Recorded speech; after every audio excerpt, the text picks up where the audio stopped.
In 1985, with the help of the flux capacitor and a DeLorean going at 88 miles an hour, Doc Brown and Marty McFly went back to the future, ending up in the year 2015. Cars are no longer mechanical. They are electronic, connected, even autonomous. As much as a quarter of the cost of building a vehicle is related to software. And once the self-driving car pulls up, a large portion of the value will not be in the steel or aluminium shell or the automotive components, but the technology features and, most importantly, the brains of the car.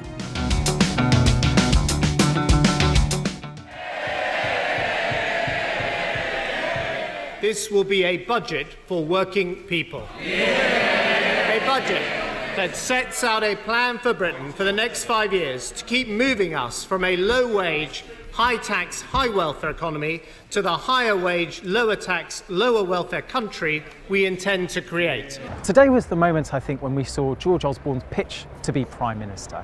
This was the moment where he said, "I am the man to take over from David Cameron." I haven't been on a skateboard since I was a teenager, but I managed to cover more than 40 miles without injury. The speed of the board is controlled using a Bluetooth remote with a simple dial to accelerate and brake. I was able to overtake cyclists going up hills, although too many inclines does drain the battery very quickly. In general, I found it lasted about an hour between charges. Rather than a regular skateboard, the boosted board is a long board, which is designed for cruising rather than tricks. That, and the fact that most of the people riding boosted boards around San Francisco are people that work in the tech industry, does give it a slightly geeky look. Several skateboarders shared their dislike of the boosted board in frank and largely unrepeatable terms. What we can say is that this fits a pattern, and it's a pattern in which the British government puts its commercial interests with China above all political, human rights, other considerations. I think it's absolutely clear that foreign policy comes second to commercial interests. This airplane can fly farther, can fly faster than any other business jet. It can fly 7,500 nautical miles. That allows you to connect from Hong Kong to New York, Los Angeles to Melbourne, Australia. It is also one of the fastest civilian airplanes in the world. It can fly 6,400 miles at 9/10 the speed of sound. So you're actually flying from London to Los Angeles at these very fast cruise speeds. And knowledge media is the new form of computing. It's what computing really would be if it was a real science, because we're trying to bring to you, the user, really smart technologies embedded in your world.